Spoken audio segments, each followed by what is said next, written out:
Marie-Augustine Ducor naît le 30 mars 1851 à Vittel. Après une enfance dans les Vosges, elle s'installe comme corsetière à Paris, où elle fait la rencontre de Guillaume Camart, un tailleur d'origine belge du même âge qu'elle. Très vite, ils s'installent ensemble au 18 rue Mandar, dans le 2e arrondissement. Et le 10 juillet 1880, Marie-Augustine donne naissance à une petite fille, qu'ils baptiseront Claire, Marie, Jeanne.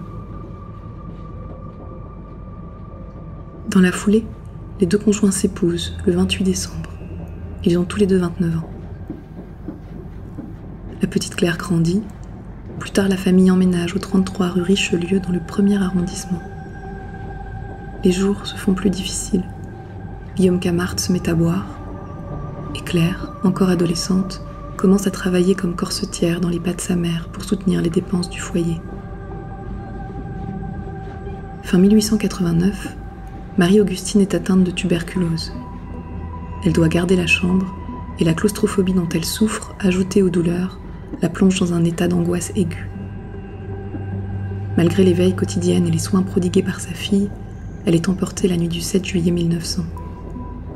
Claire, sous le choc, déclare dès le lendemain une amnésie qui lui ôte tout souvenir conscient de sa mère.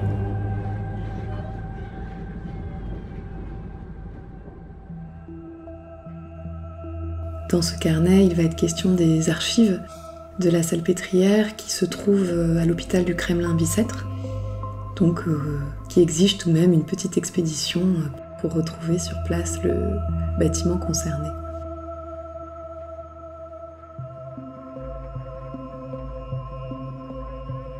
Une fois qu'on y est, on peut consulter librement un certain nombre de documents qui ont été conservés par l'administration hospitalière pendant plusieurs siècles, et notamment les précieux registres d'entrée et de sortie des patientes.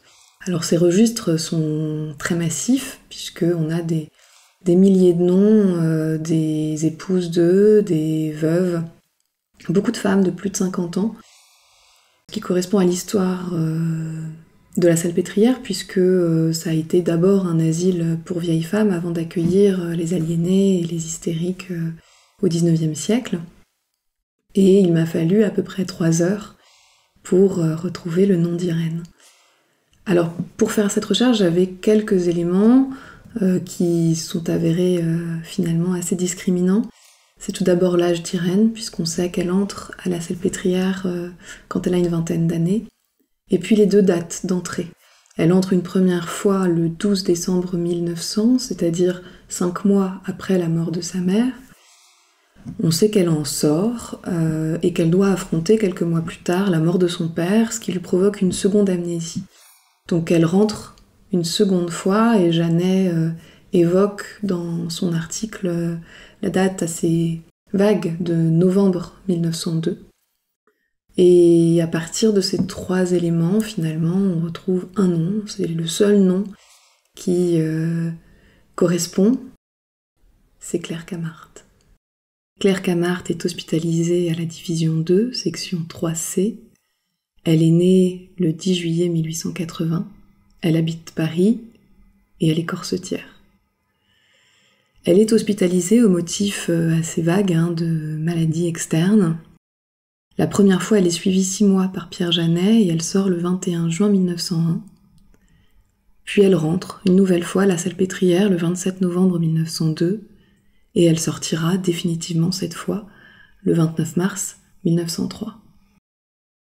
Bon, évidemment, une fois qu'on a son nom, il est beaucoup plus facile de retrouver certaines informations en ligne, notamment grâce au site de généalogie, sur lesquels se trouvent numérisés un certain nombre d'actes. Et donc on a en fait l'acte de mariage de ses parents, qui nous apporte quelques informations sur leur état civil, et puis l'acte de décès de Claire. Alors, qui était Claire ? Claire est restée corsetière toute sa vie. Elle a gardé ce métier qui lui a été appris par sa mère. Elle est restée également célibataire. Elle a déménagé. Elle a vécu dans le 7e arrondissement. Et elle est morte le 30 décembre 1919, à l'âge de 39 ans, à l'hôpital de la Charité de Paris. Son nom n'est gravé sur aucune pierre, sans doute faute de proches susceptibles de payer la concession. Et cette vidéo ici portera son nom.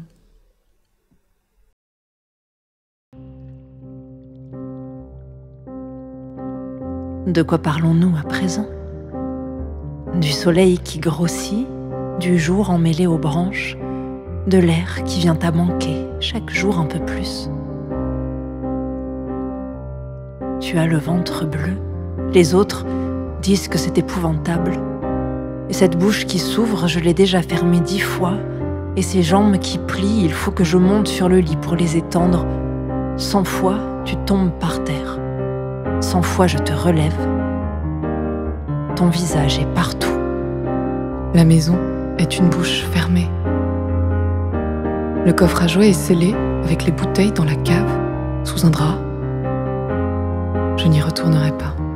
Tu prends place, ici et là, dans chaque jour, chaque nuit, chaque fleur. Le ciel avance. Le chemin avance. Personne ne se souvient du trou de sa naissance.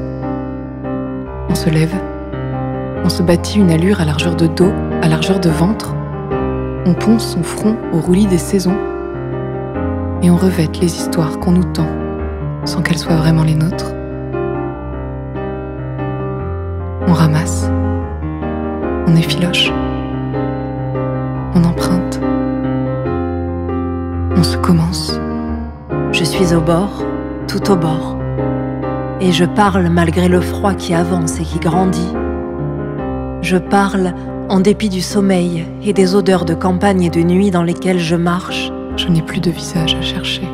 Je n'ai ni début ni fin, aucune histoire qui me tiendrait droite sur la rive, mais seulement le mouvement perpétuel de l'eau entre mes mains qui se plaisent à tout laisser filer. Le miracle, c'est le jour qui se retient. Tu es là. Celui qui nous porte encore droit. Je te suis. Ce visage-là.